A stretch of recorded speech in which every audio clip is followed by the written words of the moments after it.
Yay. Tracy, welcome to Get Shit Done. Thank you. Thank you for having me. I'm so excited for this. I am like her energy is very magnetic. Like she's just like those people, there's a lot of toxic positivity out there where people are just like, I want to be like Burning Man and whatever. And you can just feel like this feels very performative. No, yours is like And true. Like I can feel it. you, sister. It's the ocean air here in Hawaii. I Oh. I, I gotta admit, looking at the I water love it. helps. Oh, I love it. I'm landlocked. I'm in Mexico City, but I love it. It's rainy. It's rainy season, so it's gonna pour soon. So, Yes, yes. yes. Well, I'm so excited to dive in with you. And I like to kind of do a check-in with folks before we dive in. So, if you could describe in one word or a few words how you're feeling in this moment, what would that be? Mm. The first word was beat. Like I'm beat. This week was I was sick last week. I just came back from Europe for my post-wedding bachelorette. Ooh, love it. And Congrats. thank you, thank you. And I was sick. And so everything moved to this week and it's been like a big I don't work the crazy hours I used to work when I was in the seat running my company. And now Mm, that I'm an executive coach and I'm preparing for a couple of really amazing events out in Hawaii.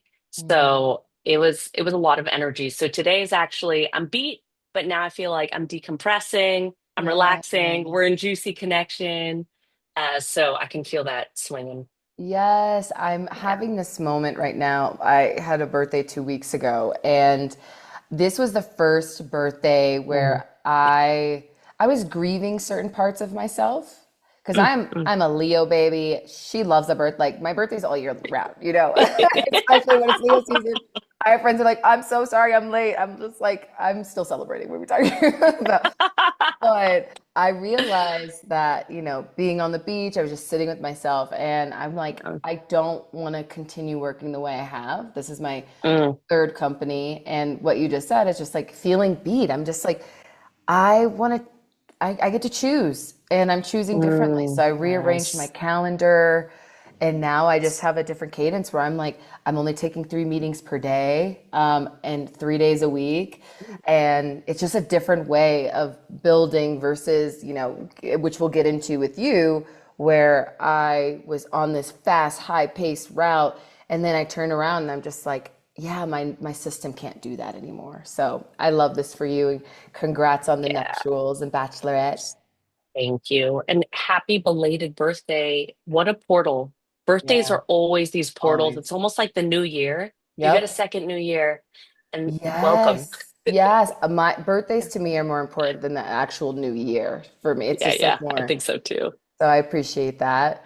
So okay, we're beat. I feel that. I'm in the season of like I'm like like I talk to my therapist, I'm like things aren't nothing's wrong, but I'm just and Yeah. it's me sitting with like it's okay to be uncomfortable sometimes. It's okay, sit Mm, with it. mhm. So let's take Yes. it back. We're gonna get into your juicy story of like growing this really amazing business and what you're doing today, but I'd love to give context around people and how you got to this point. So give us a little context around what was little Tracy like? Did she always want to be an entrepreneur or like what were her hopes? What were her aspirations? So my screen name on AIM was Vet Girl 614. I love it. 614 is my birthday. I wanted to be a veterinarian. I love animals. My dog is sitting right behind me. Love animals. Was vegetarian for a very long time. So this was not the path. And in fact, my parents are entrepreneurs. They ran a company together in the clothing business. And they would sit at the dinner table and all they could do was talk about business. So little Tracy would look at them and go, I never want to be an entrepreneur because I never want to talk business at the dinner table. Yeah. So, not in the cards for me, I thought. Okay. So we thought we were going to be a vet, which is kind of funny that the business you ended up actually growing. Um, and so leading up to before you launched the business, did you become a vet or what was your career prior to? No. I started in college. So, I basically was starting in college a company that looked a little bit more like a Foursquare. So we were doing check-ins for restaurants. I went to USC in LA, and I grew up in LA. I adored downtown LA. But a lot of people that came to USC did not adore downtown. And so I thought, okay, what if we had them fall in love with downtown by taking them out to these restaurants? And so that was kind of my beginnings, which ended up pivoting into Chewse, which was the company that I built. So it was my first career. It was my first job, really, which had its own challenges too. Yeah. What would you say that was so Choose was your second company? Yes, it was kind of the pivot off of the first company, which was called the Dish Dash. Okay. What do you feel from that first company you learned that Mm, brought into Choose? It's interesting. We just released an episode with my first co-founder ever, of my first business, and I mean, we wow. were best friends, lived together, did a business together, and then everything imploded in our faces. So I learned a Mm, lot mm, about like what to do and what not to do moving forward, and I'm grateful that I had that with her. We became friends again later on, but I was yeah. we started in college too. Yes. And you don't know what you don't know. So I'm curious, what were the lessons from that business for you? One of them was about what traction actually felt like, because Ooh. I felt like in that first business, it was kind of like we were doing marketing for restaurants, right? And advertising. So restaurants were kind of interested. They would pay, but they would pay a small fee. And when we started coming to them saying, what if we were to bring you student catering? Because all the student organizations were doing caterings for their events. And they were like, yes. And their eyes double lit up. And the contracts were far bigger. They were far more engaged. And I thought, oh, this is what traction feels like. This is, and I didn't use the word traction at the time, but I thought this is what it feels like when people are excited about your service and you know that you're actually onto something. And it was now that I look at it with my kind of visceral body training, I'm like, oh, that's what it felt like in my body to have that level of excitement versus just pushing your business, pushing it onto your customers. There was much more of a pull energy. I love this so much. And first of all, we always say like put it on a shirt. That's something that needs to go on a shirt. It's Mm, like hmm. it's what does it feel like when you have traction? Because it doesn't feel to your, I love how you described it. It doesn't feel like you're forcing, right? It feels things are flowing. And even going back to what I said earlier around transforming my calendar, I just realized things had just been flowing more and realizing how much there are still old things. And I think that's where the grief on my birthday came from. It was like old parts of me that really helped me to get to where technically I am. Now it's like, okay, we're Yes. going to retire that because we don't need to. And Yes. now you get to actually, what does it feel like in your body versus just, which is a very, very capitalistic US mentality of push, Yes. push, push. So I love that you said Yes. you felt it. So you started getting this momentum, you started feeling the traction. And so what ended up happening with that business? And then you said it was Choose ended up kind of being a spinoff of that. Yeah. So once I figured out that catering was where the restaurant's eyes lit up, Mm, that's when basically I don't know if I converted the business or started it as a new entity at this point, mm, but that's when I decided to full on just say, forget the other business, which is always a decision in and of itself, right? The business that exists but doesn't have so much traction, being mhm, able to let that go, to honor it and to grieve it, and mm, then to move forward. So with Choose, I didn't have any money. I mean, I was a college student. I was at USC on scholarship. And mm, so what I had to do was figure out what were the kind of minimal ways that I could test this and validate this. And so what I did was I built a Word document template, and then I got an e-fax line for $10 a month because all the amazing. restaurants, they were all faxing. And so I did that, and I started to go to the restaurants, and Grubhub was around at the time. Mm, So all the restaurants had already signed these partnerships agreeing to consumer delivery orders, and they were giving up, call it 10% of revenue a month. I just went to them with the same deal and said, what if I brought you bigger orders? And they said, yes. Then I went to the student organizations. I just went to my friends. I said, "Are you totally bored of Subway and Pizza Hut?" And they're like, "Absolutely. Like, are there better restaurants in downtown?" I'm like, "Yes, there are." And I said, "Can I start to do these orders on your behalf? Can I reach out to the restaurants and you pay me and I take care of everything?" And they said, "Yes." So I'm not technical, I'm business minded. So I just started to sit in the middle of the transaction. And I did the first probably 100 manually before we ever instituted an ounce of technology. Oh my goodness. I love that you said this. And we've mentioned this before. I think so often, and things are transforming with so much access to tech now. And Right. I was a non-technical founder with tech companies. And one of the mistakes I feel we made early on was we built tech right out the gate, where it was like we could have really just put some stuff together and kind of stress test that and then see, oh, what are the true capabilities we need? It ended up working out, but I do feel like we spent a lot of time um, developing versus co-building with the customer. So I love that you're like, and this is for everyone listening, that first 100 was manual, because then something we hear from founders a lot, and it's because of the language we use in entrepreneurship, we hear scale, scale, scale all the time. And I'm like, it takes about 4 years to get to the inflection point of scale. Right. You're just trying to grow. And that's what you just said. It's like, you don't need to try to put all these crazy systems. You need a little bit of something, but nothing too crazy. So you ended up kind of, that was a nice streamline too of getting to this next company. But can you tell the audience, like, what is or was Chewse, and then why Mm, did you feel like this was so important? You've been hinting at it about like all these great options in downtown LA, but yeah, why yeah. did you feel like this was a problem worth solving for?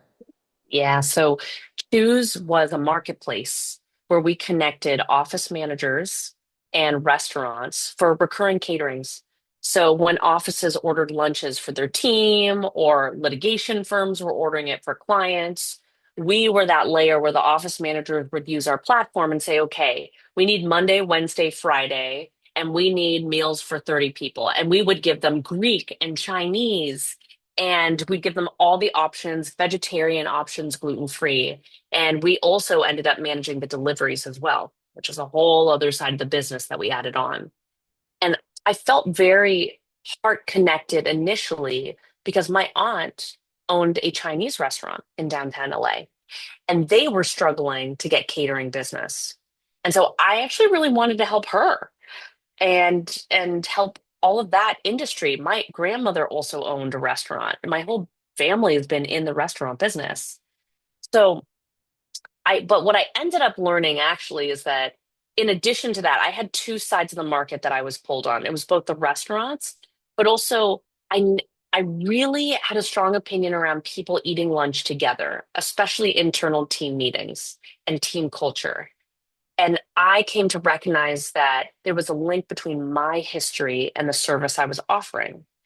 And when I was like 8, 10 years old, I was bullied and I used to eat lunch alone in the bathroom. And I started to realize, my God, I just want people to eat lunch together. I want them to feel included. I never want somebody to sit around and go, "God, who do I eat lunch with? I guess I should just eat at my desk."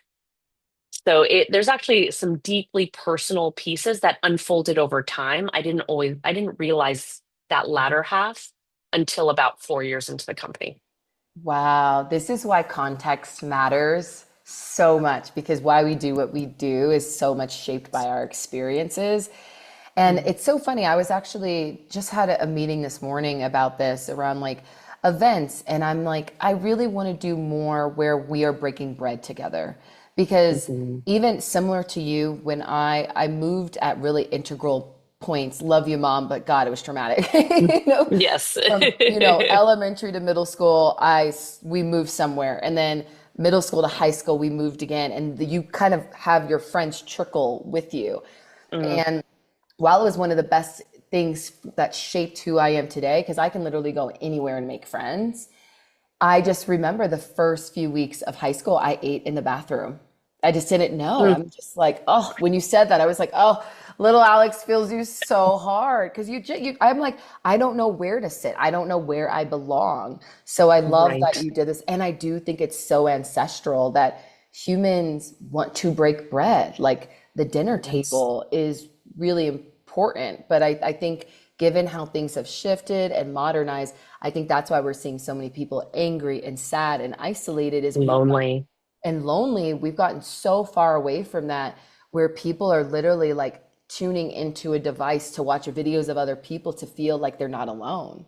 And it's just, it right, will never replace that human aspect of it. right, right. And I'm half Chinese, half Jewish. I mean, these Wow. are two lineages where we are loud and we hang out in the kitchen. Yeah. And this, and so the theme, and I know we'll talk about culture, but the overlying mission for Choose was actually authentic connection. And we Hmm. felt breaking bread was the way to do it. Yes, I love this. Mhm. Okay, so Yeah. we identified, and I love what you said around, we identified what actually was solving a need. You could feel the traction. So something Mm, that I found interesting that you did early on, and this kind of goes back to what you said around like doing the first 100 yourself. You were able to scale this company, I mean, 20 plus $1 million, right? And it seems like from doing experiments to validate it, right? mm, What would you say are some of the top experiments that you did that were really pivotal to getting to that level of growth? mm. So the first thing that's important to talk about is mindsets because my dad is in the business that he started. He was sales and nothing would stop him. Now he was very kind, not like a snake oil salesman. So there's a lot of kindness, but a lot of persistence. And I think for me, any trappings of I can't do this, I'm too young to do this, no one's going to take me seriously. I had those stories, but I just had to put them to the side and I had to keep trying. And I remember the first restaurant that I sold was Spitz in downtown LA, the one in Little Tokyo. And I just loved that restaurant. And I had all the gumption in the world at what, 19 or 20. And I walked through the door and the owner's sitting right in the back. And I just walked straight up to him and I was like, I have a catering service. I can bring you big orders from USC. Do you have a few minutes? And he looks at me and he's clearly busy. And he's like, you have 5 minutes. Because restaurant owners are super busy. They're being sold to So busy. all the time. Yeah. And that's certainly something as a woman Mm, that I had to really navigate. I never let go of it, right? I still have my feminine intact. I'm very empathetic of a person.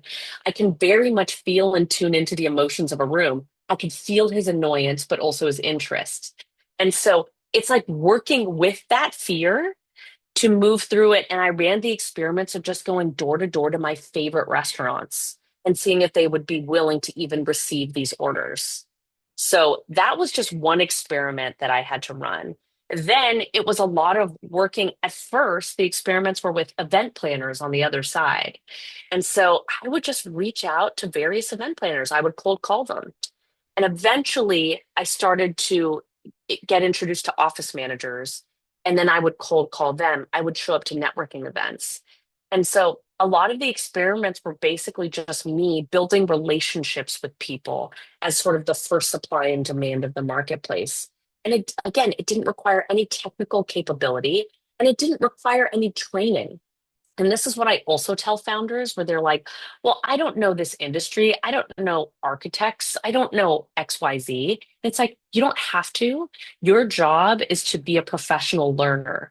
You have to really strengthen your curiosity and learn deeply. And you can do it fast as long as you don't tell yourself, oh, I don't know, or I'm not trained, because that's a limiting belief that I would have never built my business if I had that belief. yeah, I really love this. And for those of you that haven't listened yet, go back and listen to the episode we did with Nicole Vasquez on networking. And essentially, it is the number one growth lever. And I tell founders just replace networking with relationship building. That is it. Oops. Good. And I made this post yesterday where it was a picture of me and Nicole, and I'm like, this is what networking looks like to me.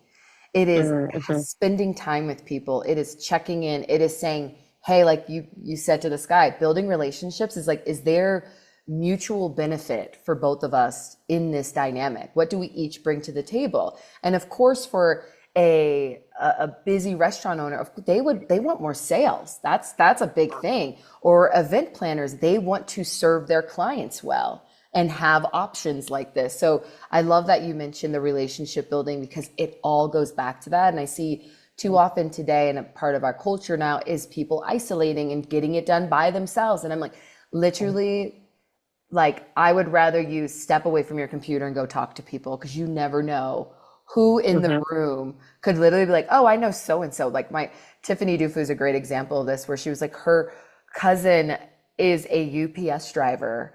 And she was like, oh, he was like, what have you been up to? And she's like, yeah, just looking for like more speaking gigs.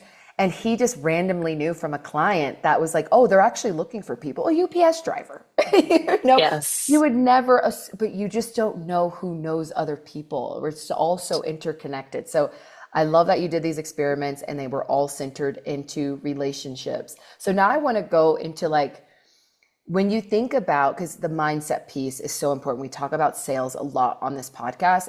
All of Mm. our guests, the number one thing that they've done well is sales, which is relationships.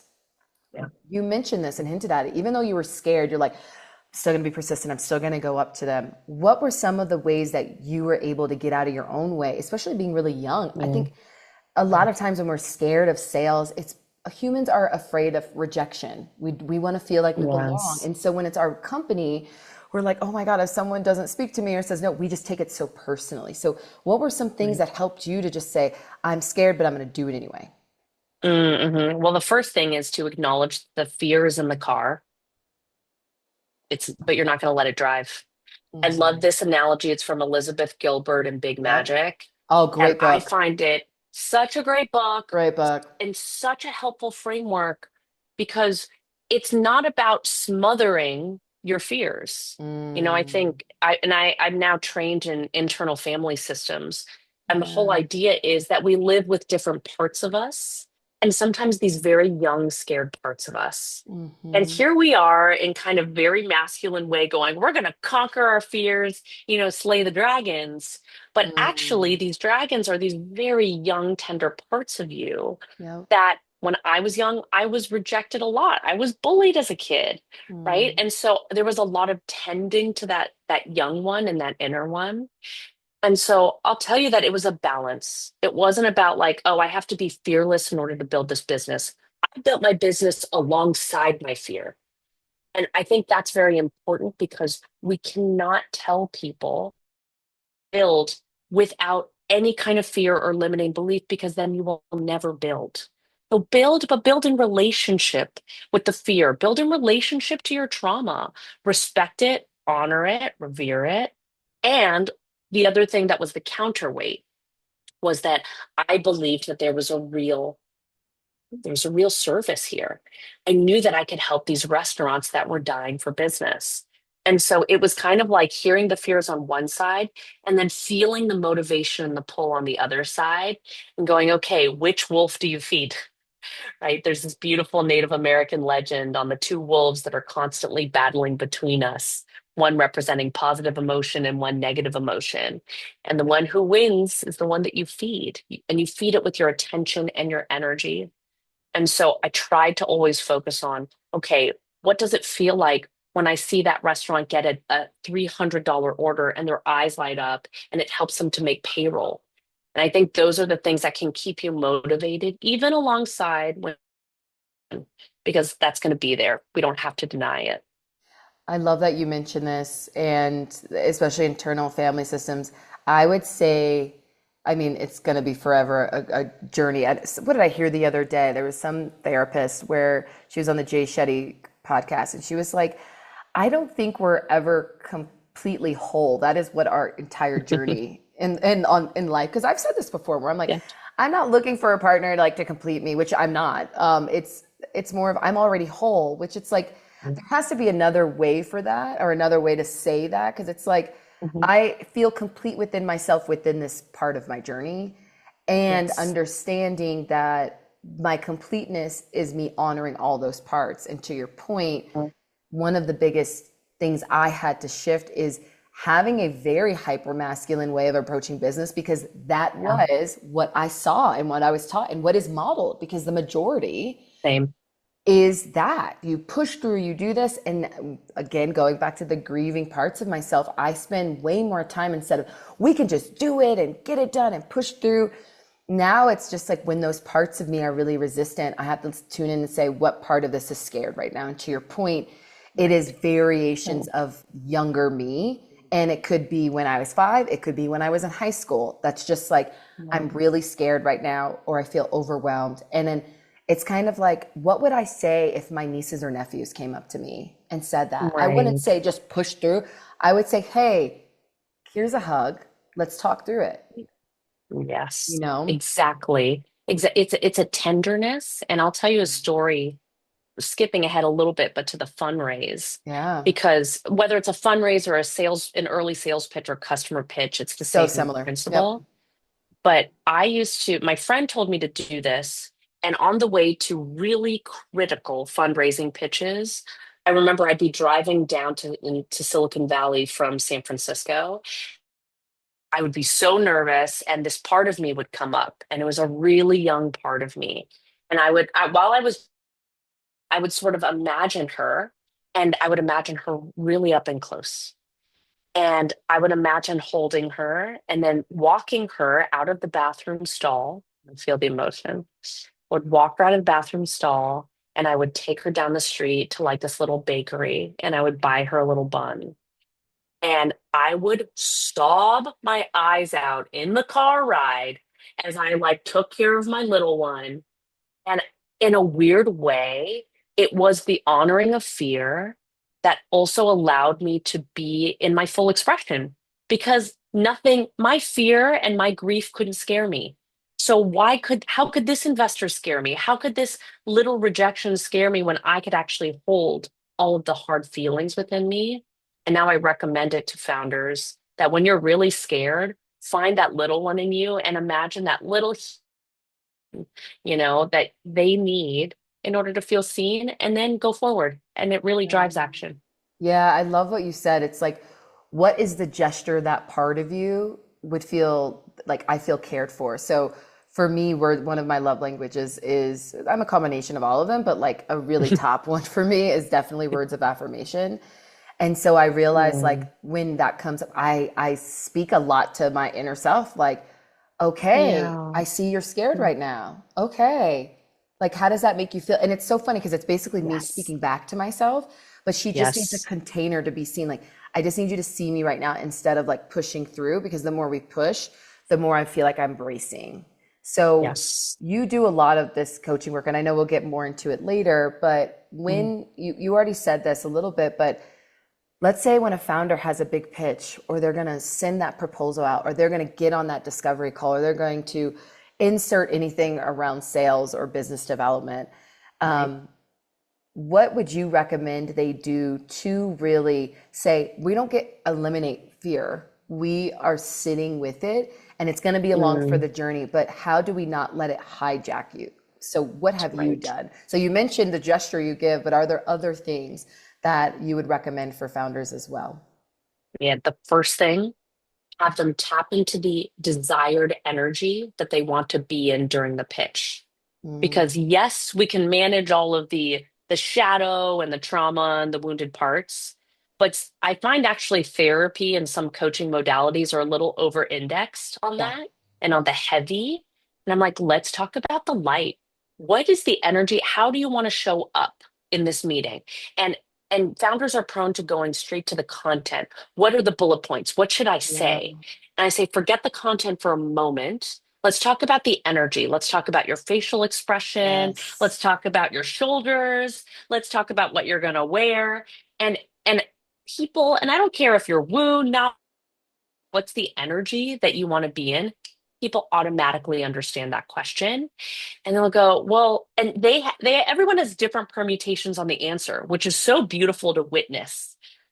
But some people are like, oh, actually, I want to have kindness, but also be firm. I'm like, beautiful. Feel that in your body. Oh, it feels like I feel it in my shoulders. My shoulders are upright, but I feel warmth in my chest. Awesome. Sit in that for a moment. What's coming up as you sit in that? And all of a sudden, the script writes itself because you're in your desired energy. Sometimes we sit in that energy and then, we've got a little trauma bear that pops up and goes, well, you can't do that. You're not good enough. And then we work with that. We love it. We honor it. But then we always come back to what's the desired energy. And then you write your speech or your pitch from that energy. Yes, and this goes back to relationships. People want to do business with people they like. It is so energetic. It's just like when I Yes. feel pitched So at, simple. it doesn't feel mutual. It feels like, oh, this Mm, is a kind of imbalanced thing. And even though maybe you are saying we want to deliver this service, but also you're delivering something and for exchange of money, right? And right. so you were able to take this and I mean build your platform was about having both supply and demand. And so you Yes. had to fill both sides. And I'm sure energetically, you had to get the restaurants, you had to get the event planners, you had to get whoever, and you Right. brought this in that energy into it. But can you tell us more of like how were you able to build up both the supply and demand side? Like what was your approach? Yeah. Well, it became clear that every marketplace is different. Our dynamic was if you're an office manager, you're going to want to see a certain amount of variety on the platform. So our heuristic in the beginning was very simple because it's an experiment. Okay, we want 10 restaurants as a baseline. We would start that way. And we want one in kind of each major cuisine profile. That was our earliest supply plans. As we started to scale out, because we rolled out to 4 markets, it got more complex. We would start to do research ahead in each market on, okay, what kind of cuisines are more popular in Chicago versus in Los Angeles? And then we would start to map out, okay, what are the favorites based on Yelp in this new market and based on intel we have in that new market? And so we'd have sort of a restaurant partnerships manager that would learn about those details to fill in the supply. And, we would try to create enough of a formula, but even at scale, there's always an art and a science to the supply and the demand and supply chain. And so we kind of learned that over time.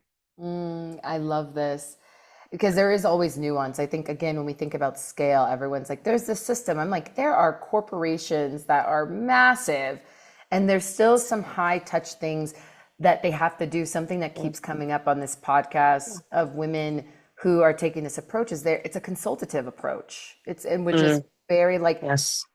even though we are scaling, we are still not going to remove the human element of some of these things that AI can't replace.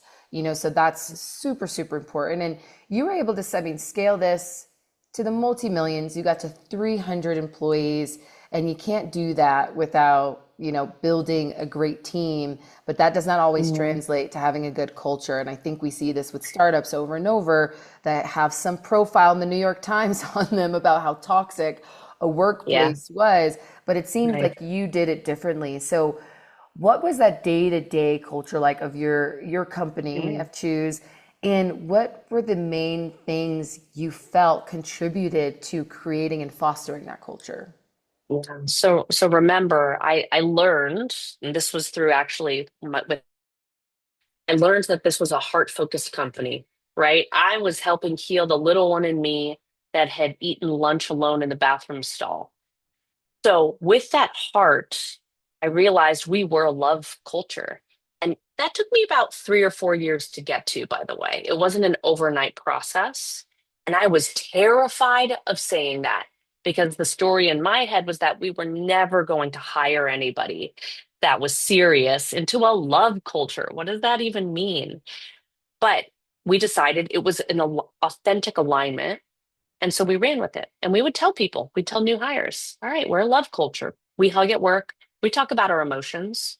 We bring our whole self. I remember the first executive I pitched that to. He looks at me, he goes, Tracy, I can't. I don't want to hug my coworkers. I just want to come to work, do a good job, and I want to leave. And I thought, oh God, here we go. We're never going to hire anyone. But then we started to get these letters rolling in, for these job postings we had, and will be the janitor at this company. This is the culture I want to be in. And my guidance here is that if you're building a culture, do not be afraid to be polarizing in what that culture means. It is not polarizing to say we are a transparent company that values the hustle and we're high integrity and we're this and we're that. And all of a The sudden you have bottom 10 values. line. Oh yeah. You're nothing. You're Yeah. nothing. Pick one thing and get really opinionated on it. So with love, the way that it looked, every Friday we had attitudes of gratitudes. And that was basically across all of our markets. We figured out how to scale it. We would stand up and in a circle, we would offer one gratitude to one other person in that circle for something they did that week. And then we would hug it out. That was our act of gratitude. We also did every week or every other week as we scaled, we did something called Susitia. And this was Susitias are these Roman, no, they're Spartan dinner war. And so we would have team dinners. We broke bread. And these were just these cultural tenets that showed that you could be human. And the final big one was the color check-in. So as a manager, you would check in with someone and you wouldn't say, "How are you?" which usually was, "I'm good. How are you?" Waste of time. We would ask, "What color are you?" And you are either green, yellow, or red. And it could be personal or professional. The manager was not made to be the therapist. Right? We were not here to fix your color. We were here to acknowledge, "Oh my God, your cat just died." Okay, well, maybe I'm not going to hit you with the hard feedback in this moment. Maybe I'm going to give it a day or two. Okay, something big is happening in your family. Why don't we talk about this big deadline that's coming up? And we could take into account the whole human, but of course, the responsibility for them to get to their green state when they could was on them. And it was just an acknowledgement that there was no leaving the personal you at the door. There was a suppression in most workplaces, and we didn't want that. I love this, and it's something that I'm still even learning myself because, again, when you're trained in this hyper masculine capitalist culture, we're told like business and personal don't mix, right? And of course, I know that's not true. It is so human. And even though I say this and I know this, realizing that there are still certain things that I'll be like, why isn't this person not doing this? Like, and then I get in my head about it, and it's just like, oh, we don't know what's happening with Right. their personal life. Or I love that. So a culture of love. So this culture of love, I mean, scaled very well. You raised what, 40 million? Yeah. And I mean, on paper, you have a very successful Mm, company, but it burnt you mm, out. So mm.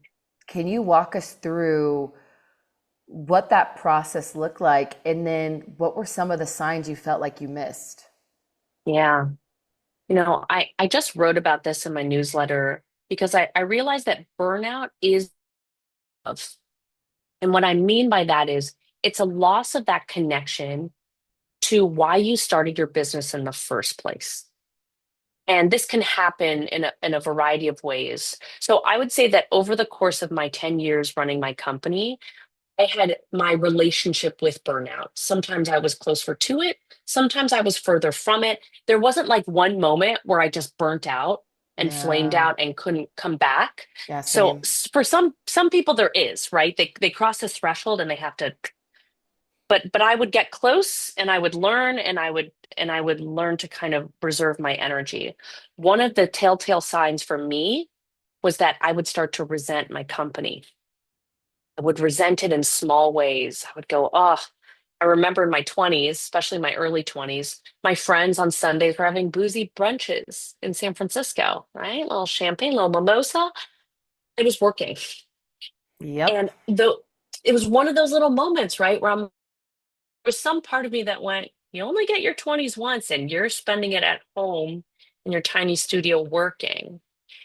So this is where I started to get aware of where am I resenting my company because that's data.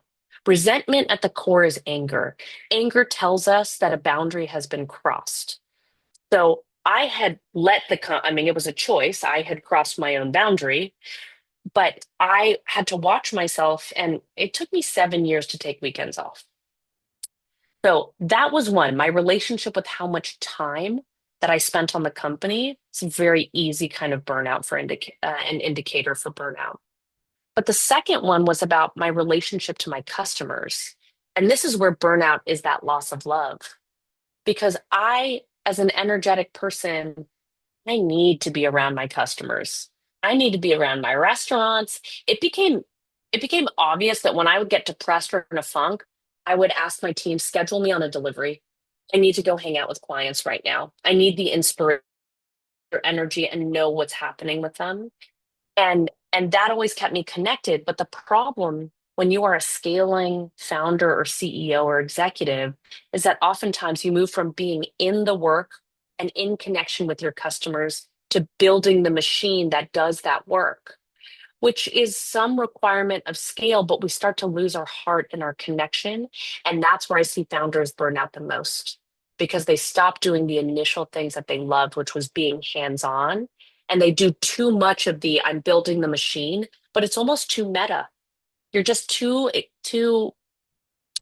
divorced and separated from the heart of why you start. All of this resonates so much. Like even when you talked about being in your 20s and missing out on boozy brunches, I remember there was this part of me that had to grieve my that age for me because I was working Yes. all the time.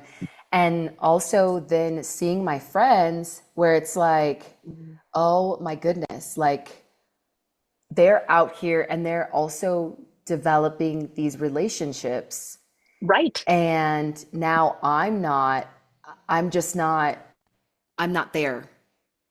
I'm not Right. there. And I feel like I'm missing out on so much. And then, yeah, to your point, I think one of the things before my last company exit and when I left, um, I realized I'm just not in community for who I'm building it for. And Hmm. and I resented that. And I didn't realize how important that is to this day now, even with Get Shit Done. I mean, you would have modern business advice where I remember I was sitting at some cafe and some guy was just like you as a CEO should only be doing certain things and not wasting your time. You know, people shouldn't get on your calendar or whatever. And I was just like, I know what brings me joy. Like to Right. you, it might not feel like it's important to talk to that person, but I'm like, I like having 30-minute calls with founders just to say, what's going on? What are your challenges? Where do you Same. support? What's bringing you joy? Because I'm like, we develop programs and services to serve them. So if I don't understand what's going on, how can we how can we deliver something meaningful if I'm Right. not in community with them? Right. That resonated. Or you're stuck in a moment in time where you were in community and all you do is build for that, but then you lose you lose connection with them and all of a sudden you're out of touch with the market like that. Mm, yes. Oh my goodness. Yes. I love this. So you built this culture of love. I love this. You built the company for 10 years. So what ended up happening? So, come 2019, Mhm. we tried to raise our Series C and we failed.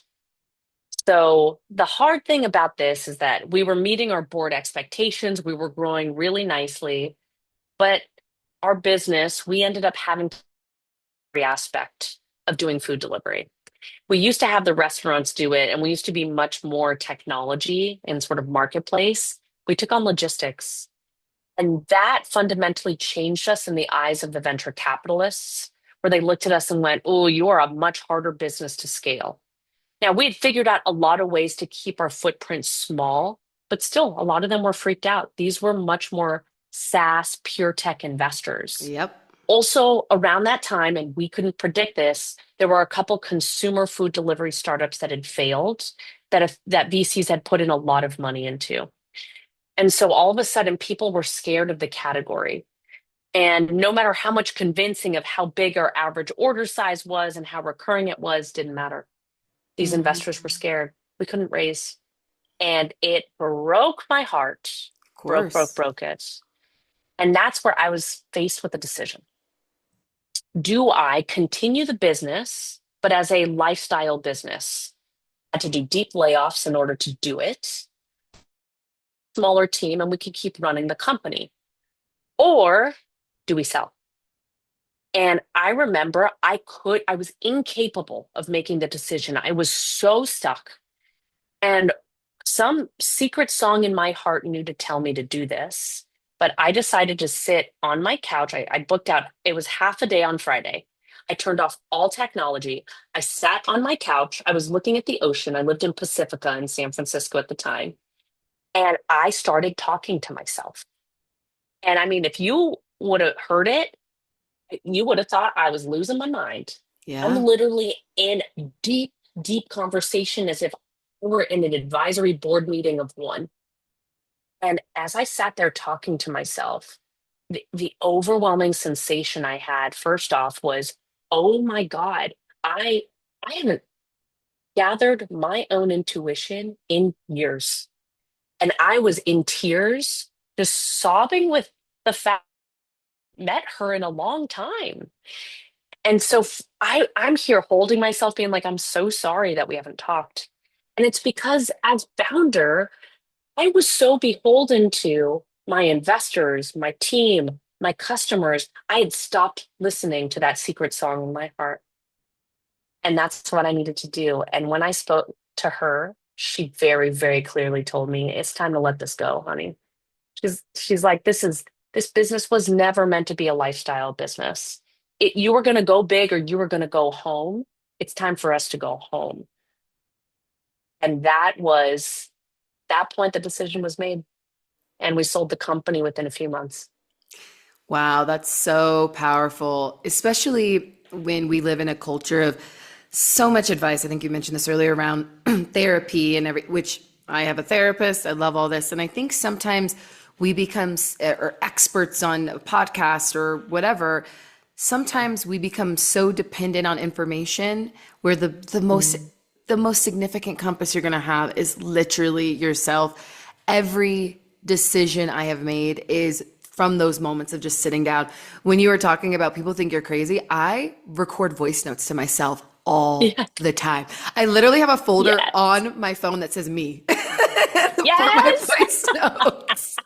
And my therapist Love was it. literally like, are you, he's like, do you ever listen to them? And I'm like, not yet, but one day maybe I'll go back. But it's just like it's love letters to myself, or it's like my version of a journal or a diary. Yes. But I love that you sat with yourself, and I feel like all of my important decisions always come from that. And something I want to circle back to that you mentioned before was that grief process. Even in the first business, when it transformed into Chewse, there was a grief process, but then letting this part go. And something I can say that I wish I could go back and allowed myself not to push through is Mm, grieving each of the last businesses I mm. had. And now I think I create that time, but I was like on to the next thing. So did Yes. you create a process for yourself? And if so, what did that look like? It took me about 18 months after I sold the company to grieve probably 80% of it because God knows I still got some of that grief in me. Oh, I always. am I am not a great metabolizer of grief. Me I've neither. learned this. Plant medicine has taught me this. I have learned this through Yes. terrible, terrible breakups. I don't metabolize grief well. I come from a Chinese Jewish background. We don't exactly metabolize grief well as cultures. So what I came to learn, and it was actually through a medicine ceremony 18 months later, because so I sold the company in SF and I could not stay in San Francisco. By the way, COVID hit. It was a terrible, terrible time. We could go into a lot of war stories about the actual sale process because it was Oof, brutal. I believe it. I couldn't, I felt grief. I felt shame, Yeah. felt like I had sold out. And every cafe reminded me of an investor meeting I had taken. And so I said, you know what? I got to leave. And that's when I flew out to Hawaii and I would sit on the beach and I would cry. I would look out at the ocean. I'd be like, what am I doing? Who am I? I had lost so much of my identity as founder and achiever and as mattering and as important to somebody. Yep. And that's my core wound, by the way, which is, do I matter? As I've learned in a lot of my work since. Oh, that felt like the rug was ripped out from under me. And I finally, so I did a lot of work on myself. I did a lot of somatic work. I found a lot of grief in my body, found it in my stomach as like horror and disgust and shame. I did every modality under the sun. And the the ceremony that really helped me encapsulate it showed me something. The message that I received was this. I was sitting in a train station and I was looking around and I realized everybody else had left the station. My employees had all found other jobs. My investors were fine. My customers were fine. Everybody was taken care of. My restaurants had been paid back. Like that was the thing that was important. We paid everybody out, right? We were in no debt to them. So I looked around and I was like, wait, everybody has left the station. I am the only one holding on to this company. And I felt lonely. And then it became obvious, and I went, wait, how the heck do I leave this station? And Yep. I turned around, and on the platform was a shrine. And what I was told was build a shrine to honor what you had built. And what I did was I built a shrine in my mind.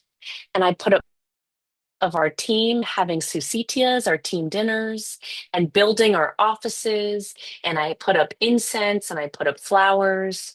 And I sat before that shrine and I cried and I honored what I had built. And the voice told me, you can come back and you can honor at that shrine as often as you would like. And this is how you leave the station. I love that.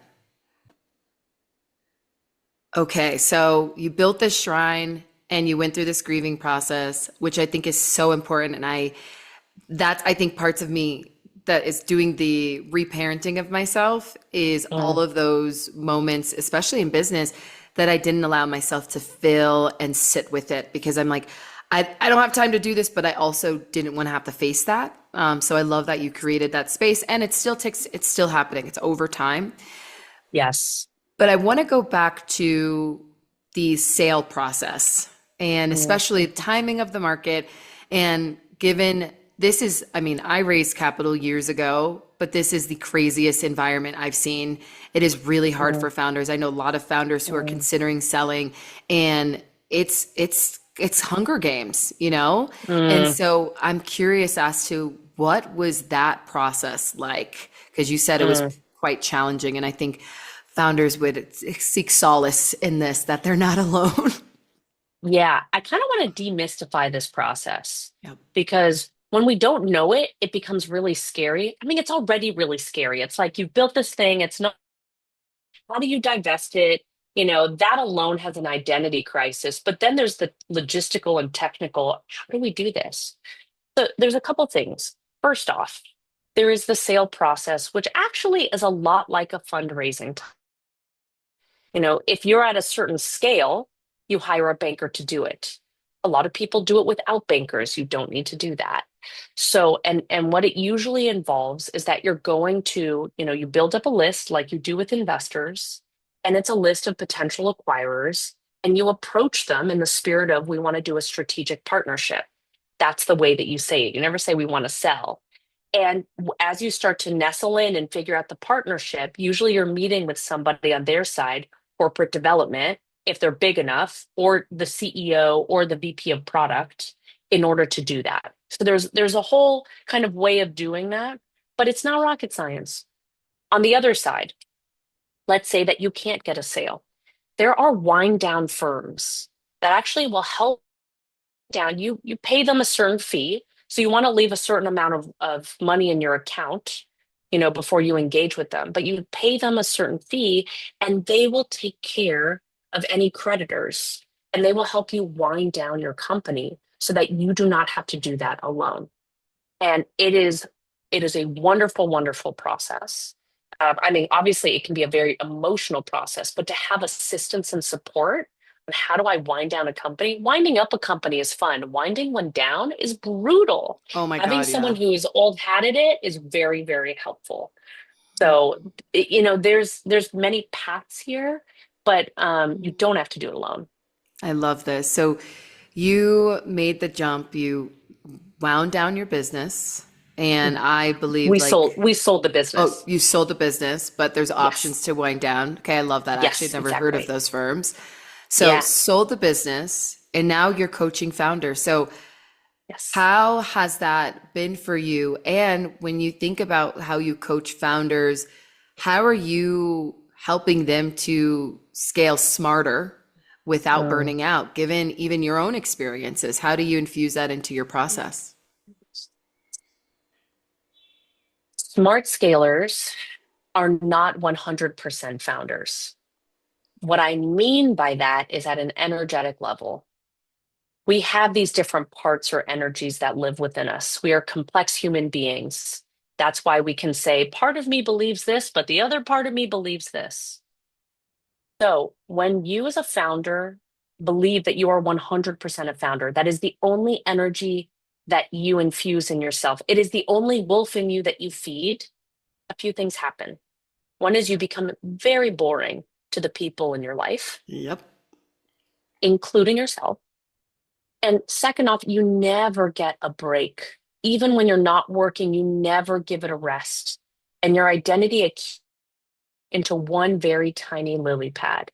And so, actually, the smartest scalers I know, they're maybe 75% founders during their intense periods, but they're also 25% mothers.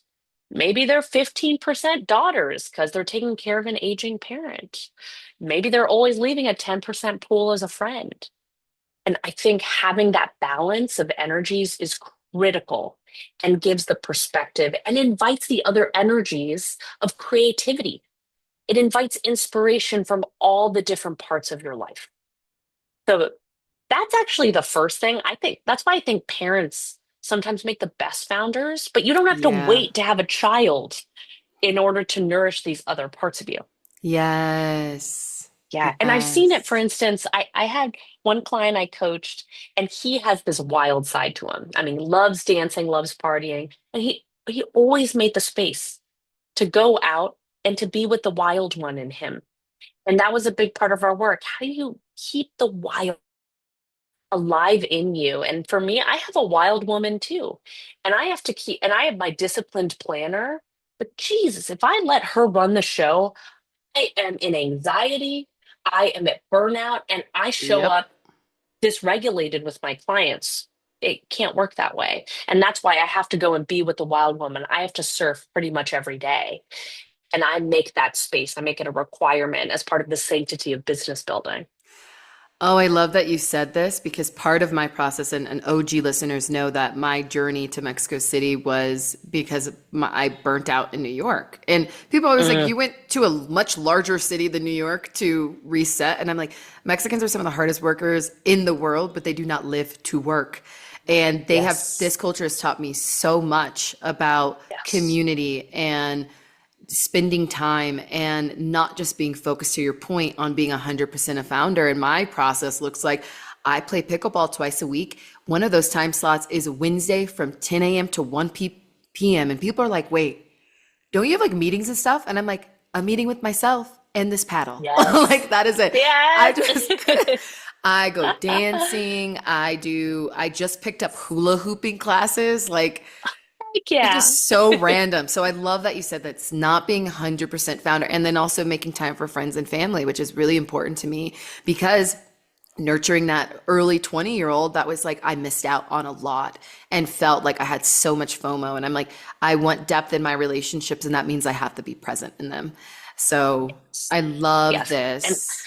I resonate too because Hawaii, they taught me how to be one with the Aina. The Aina is the land here. So they also, and the land is not just something that you build on. The land has its own energy. It has its own honor and reverence. And the thing about the Hawaiians and the Mexicans and the Latin American cultures is that they are back-bodied cultures. Whereas in the West, we are front-bodied. I mean, we are sitting here on a leaning forward, all in. And when I go to Mexico City, when I surf out in Oaxaca, when I'm here, there's a back-bodied culture. It's an element where you can sit and you can receive and you're not constantly on. And there's something about, even as I lean back to show you this, something about my nervous system settles And that's what I had to learn as the counterweight to running my company at such a voracious speed for that first decade of my professional career. Yes. Oh my goodness. So for those of you listening in, even if you do not have your, if you're thinking of, okay, how can I not be 100% founder? Even if you don't have the thing yet, what are some things that you're thinking of doing? Put it in the comments. Would love to see it. But one of the reasons we do this podcast is we really want to revolutionize what we think business success looks like, and that is unique to everyone. There is no right answer. And I'm curious for you, how has your vision of success evolved from when you started your first company to today? My orientation has shifted from external to internal, from the external accolades, the validation, the markers of success that include wealth, to the internal markers of success, which are freedom, flexibility, health in my body, working with people that I freaking adore. And I think that that has changed everything. And I'm still working on it, but one way that one of my teachers has taught me is to sense my way forward. So instead of seeing success as a destination on the map and I am finding my way to it, I'm actually letting go of a lot of that and instead sensing my way forward in much more of a flow state, much more of it in Taoism, they call it Wu Wei, which is aligned or effortless action, where sense what feels good? What kind of work feels good? Yes, I'm an executive coach and I work with founders. And I also have become a facilitator for beautiful events and retreats. Yeah, is that what I intended to do? No, but it feels good and I'm following it. This podcast felt right. And I said, and I don't usually do this. And I said, okay, I this feels good in this season of my life. And I'm allowing that to be.